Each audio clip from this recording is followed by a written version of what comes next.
So, let's jump right into what makes Coldwire such a gripping read. Imagine trusting everything about your world until you realize it's all built on layers of secrets. That's the kind of unsettling feeling Chloe Gong injects into her story, and I think that's what hooks people from page one. What really pulls me in is the way those secrets aren't just background noise. They actively rearrange people's loyalties and even their sense of who they are. The stakes feel personal and political at the same time, which is honestly a rare balance in YA fantasy. Exactly. Coldwire isn't satisfied with just a surface-level mystery. It asks bigger questions. How do power and control shape who we become? There's this constant tension between personal truth and the pressure to fit whatever mold society throws at you. And the amazing thing is, the book does all of that without slipping into a lecture. Instead, it wraps you up in these emotional stakes, friendships, betrayals, the fear of losing yourself that keep the story deeply human, even as the world feels electrified by tension. That electrified feeling actually ties back to Chloe Gong herself. Her background in literature and international politics really colours the way she builds her worlds, don't you think? There's always this thread of real-world tension running underneath the fantasy. Absolutely. And you can tell she's fascinated by systems, how institutions work, how power shifts, and what happens to individuals who get caught in the crossfire.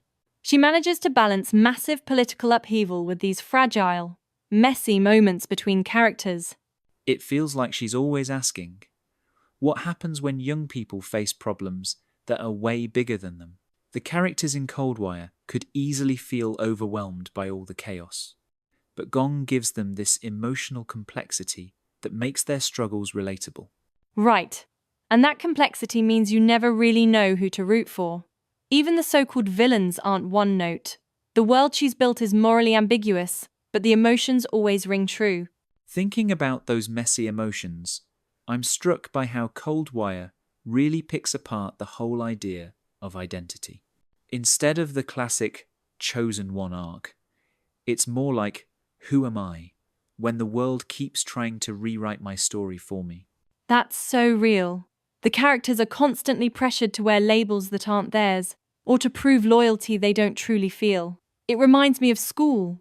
Honestly, like being typecast as the smart one or the troublemaker, even if it doesn't fit.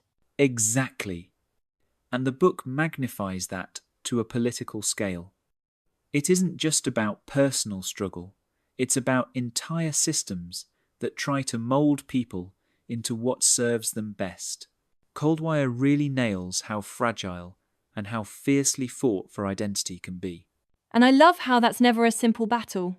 Every choice the characters make has consequences. Sometimes they lose friends, sometimes they risk everything, just to hold on to who they really are. That struggle actually makes me think about another theme Gong threads through the book, the double-edged sword of loyalty and the way technology gets weaponized. Did any of those elements stand out to you? Totally. There's this underlying question. Is loyalty something you give, or something that's extracted from you? The institutions in Coldwire use loyalty almost like a leash, especially when tech is involved. It's like social media algorithms, but on steroids. Right. Those fictional technologies aren't just cool gadgets, they're tools of control. What's wild is how the story mirrors our own world, where every new innovation seems to come with strings attached. The book asks, are we really choosing, or are we just being nudged in directions we don't see? And when the characters do rebel, it's messy. Coldwire never glamorizes resistance. It shows how exhausting, isolating, and emotionally draining it can be. The cost of doing what's right often means losing so much else. All that complexity actually leaves readers with some big, actionable questions. For me, the biggest lesson is to question the systems and labels that shape us. Who actually benefits from the roles we're pushed into? And the way loyalty's handled in the book, it made me rethink my own relationships.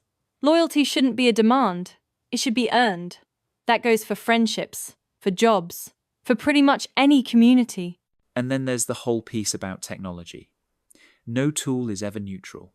There's always an agenda, a creator, someone who stands to gain. Coldwire really drives home how important it is to use tech with intention, not just as passive consumers. Plus, the characters show that emotional strength can matter more than just being smart or powerful. Sometimes being aware of your limits and the forces shaping your choices is what actual freedom looks like. Exactly.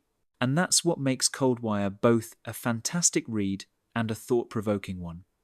It's not just about escaping to another world, it's about returning to your own with sharper eyes.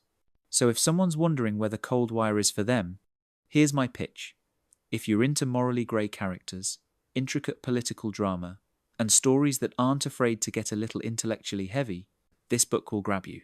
I'd add that if you appreciate world building that echoes real life issues, or you just want a YA fantasy that respects your intelligence, this is definitely a standout. It's not a light read, but the payoff is huge if you're willing to pay attention.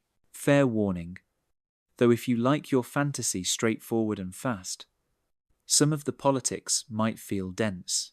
But for readers who love peeling back layers and living inside moral ambiguity, Coldwire has a lot to offer. Honestly, that's what makes it memorable.